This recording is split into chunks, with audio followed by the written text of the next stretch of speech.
وكذلك جعلناكم أمة وسطا لتكونوا شهداء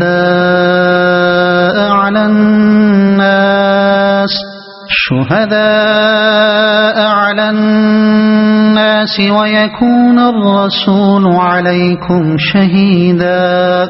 وما جعلنا القبلة التي كنت عليها إلا لنعلم من يتبع الرسول ممن ينقلب على عقبيه وإن كانت لكبيرة إلا على الذين هدى الله وما كان الله ليضيع إيمانكم إن الله بالناس لرءوف رحيم.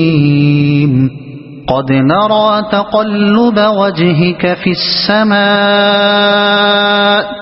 فلنولينك قبلة ترضاها فول وجهك شطر المسجد الحرام وحيث ما كنتم فولوا وجوهكم شطره وإن الذين أوتوا الكتاب ليعلمون أنه الحق من ربهم وما الله بغافل عما يعملون.